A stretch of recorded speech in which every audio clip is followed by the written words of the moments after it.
नमस्कार। The wire में आपका स्वागत है। मैं हूं शरद प्रधान और आज हम बात करेंगे कि किस तरह से प्रधानमंत्री नरेंद्र मोदी ने राहुल गांधी की भारत जोड़ो यात्रा का जवाब देने का एक नायाब तरीका ढूंढा। जी हाँ, अभी वाराणसी में 2 रोज पहले एक समापन हुआ है काशी तमिल समागम का। जी हाँ, ये महीने भर पहले शुरू हुआ था और भी 2 रोज पहले एक समापन हुआ है इसका, जिसमें कि अमित शाह गए थे और योगी आदित्यनाथ गए थे और उसमें बड़ी लंबी लंबी बातें करी गई कि किस तरीके से जो है उनका उद्देश्य है उत्तर को दक्षिण से मिलाना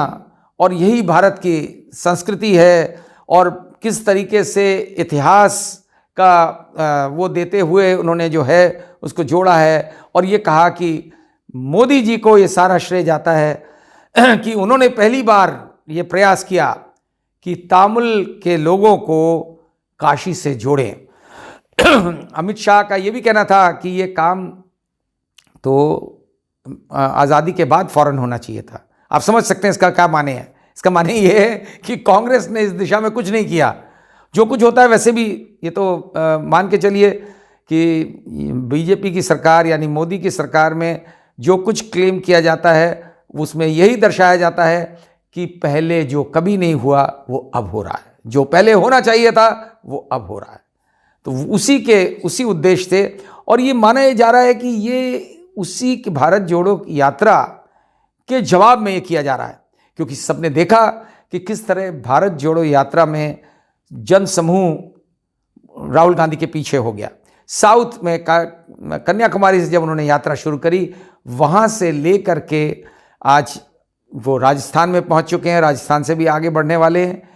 लेकिन ये जिस तरीके का जनसमूह सब जगह उनके साथ जुड़ता गया है उसको देख करके शायद बीजेपी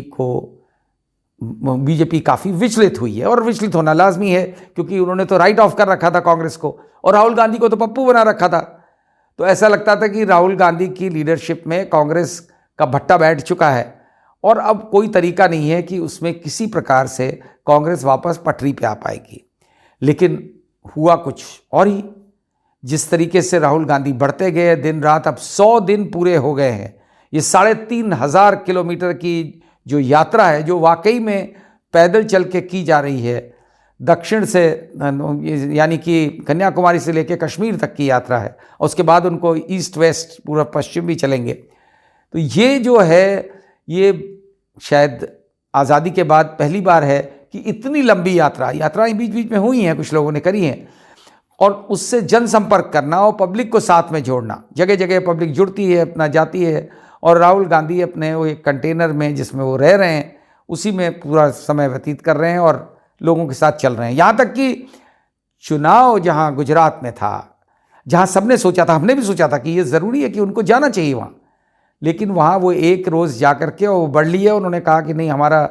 मकसद ये, इस यात्रा से कोई राजनीतिक मकसद नहीं है, हम लोगों को जोड़ने निकले हैं। तो अब देखिए, जो राहुल गांधी ने जोड़ने वाली बात करी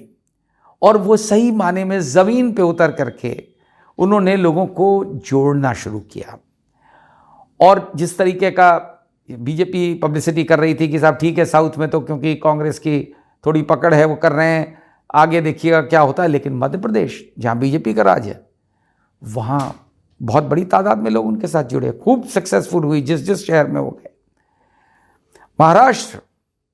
जहाँ किसी भी तरीके से बीजेपी ने घूम फिर के अपने माफिक सरकार बनवा ली, वहाँ पे भी बहुत भीड़ जमा हुई। कर्नाटक जहाँ बीजेपी की सरकार है, वहाँ पे भी अच्छी भीड़ जमा हुई। और अब आगे राजस्थान में तो खैर बहुत बढ़िया हुई, और जो आगे बढ़ते जाते हैं तो आगे के प्रदेशों में देखते हुए शायद यही सोचा गया, जब ये शुरू भी हुई यात्रा, उसके बाद ही शायद ये सोच लिया गया कि कुछ ऐसा किया जाए कि ऐसा लगे कि हाँ भाई, ऐसा थोड़ी ना है कि खाली राहुल गांधी जोड़ने में लगे हैं, हमसे ज़्यादा और कौन जोड़ सकता है। और नरेंद्र मोदी ने ये काशी तमिल समागम की शुरुआत कर दी और उसमें बार बार इस बात को दोहराया गया कि किस तरह भारत की संस्कृति, भारत एक संस्कृति पे बसा हुआ देश है उन्होंने बस कहा कि और जो कंट्रीज़ हैं वो जियो पॉलिटिकल इश्यूज़ पे बने हैं, भारत एक अकेला देश है जो कि कल्चर के बेसिस बना है, संस्कृति पे बना है। और संस्कृति पे आप समझ सकते हैं उनका जोर इस बात पे है कि वो नाम नहीं लेते हैं, वो हिंदुत्व नहीं कह रहे, लेकिन मकसद उसके पीछे जो जिस तरह की बातें की जाती है उससे साफ दिखता है, ये बताना चाहते हैं कि ये हिंदू संस्कृति के कारण भारत बना और इतिहास वही है और उसी के तार हैं जो देश के विभिन्न भागों को जोड़ रहे हैं। और ये बात बार बार दोहराई गई इस पूरे समागम के दौरान। तमाम लोग, लगभग 2,500-3 हज़ार तो ऑफिशियली लोग लाए गए और कहा जाता है लगभग टोटल 10,000 लोग तमिलनाडु से आए। वैसे तमिलनाडु से काफ़ी लोग आते हैं, वैसे भी काशी में बड़ी आस्था है और तमाम लोग वहाँ वैसे भी आते हैं, लेकिन उसको इसमें ये प्रोजेक्ट किया गया कि इस समागम की वजह से वहाँ से लोग आए, उसमें शामिल हुए और खूब जो है उनका स्वागत किया गया काशी वासियों द्वारा और सरकार द्वारा, और उनके लिए तरह तरह के फंक्शंस किए गए, बहुत सारे इवेंट्स हुई वहाँ पे। और उसके समापन में जब अमित शाह ने जो भाषण दिए हैं और योगी आदित्यनाथ दिए हैं, उसमें समापन में तमिलनाडु के गवर्नर को भी बुलाया गया था और वहाँ पे इस बात का बार बार जोर दिया गया कि देखिए मोदी जी ने क्या कमाल कर दिया है। ये तमिल वालों को जोड़ने की जो व्यवस्था एक प्लेटफॉर्म बनाया है, ये अब आगे भी चलेगा इसी तरीके से, क्योंकि बहुत ज़रूरी है कि ये उत्तर और दक्षिण का मिलाप हो, एक साथ हों। इसके पीछे क्या मकसद है आप समझ सकते हैं, उनका कहने का क्या उद्देश्य है ये भी समझ सकते हैं। और इसमें जो ये बात बार बार दोहराई गई, किस तरीके से प्रधानमंत्री नरेंद्र मोदी ने काशी में जो कुछ किया है, जो काशी कॉरिडोर बनाया और जिस तरह के काशी में जो और व्यवस्थाएं करी हैं, उसमें जोर इस बात पे दिया गया कि तमिल के लोगों के साथ के लिए भी विशेष तरीके जो प्लान्स बनाए गए हैं। उसमें उन्होंने, अमित शाह ने एक बात पे और एम्फसाइज किया, जानते हुए कि तमिलनाडु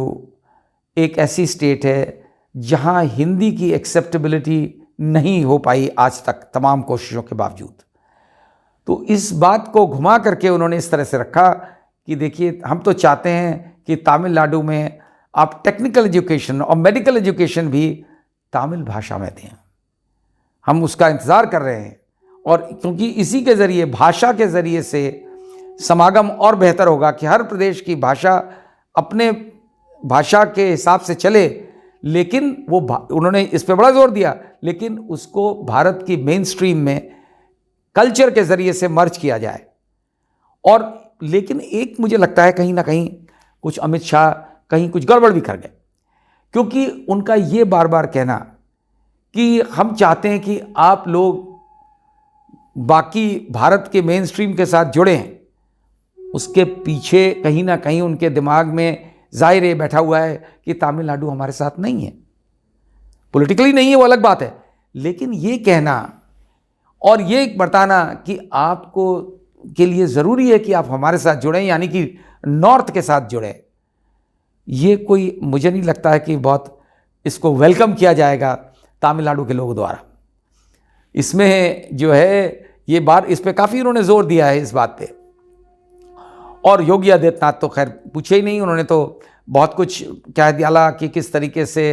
हर चीज़ का कनेक्शन है और धर्म से रिलेटेड है सब कुछ।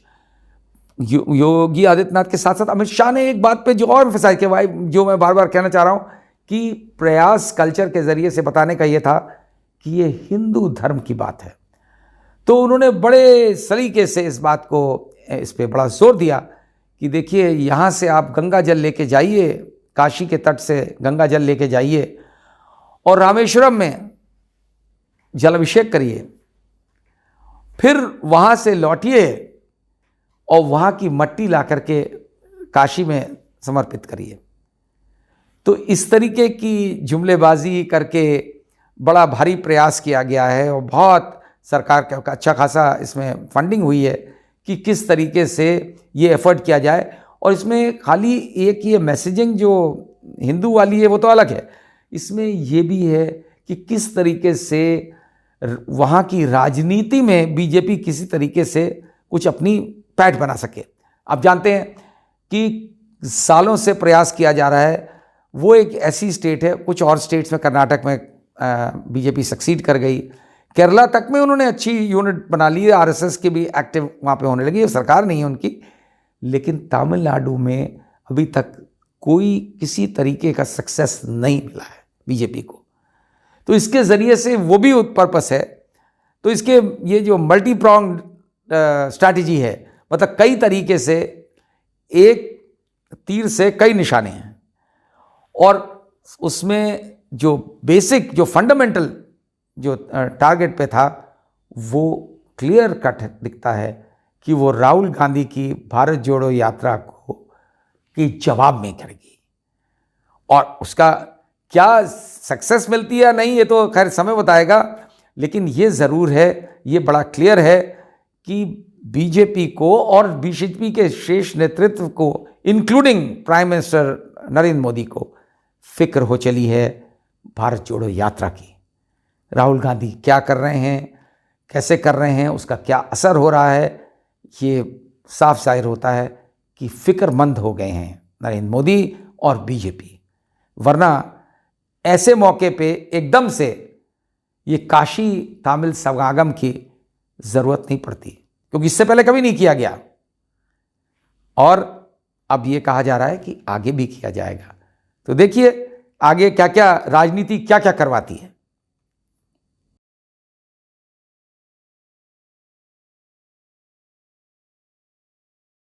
द वायर के और वीडियोस देखने के लिए सब्सक्राइब करें और बेल आइकन पर क्लिक करें। स्वतंत्र पत्रकारिता की आर्थिक मदद करने के लिए डिस्क्रिप्शन में दिए गए लिंक पर जाएं और अपनी राशि चुनें।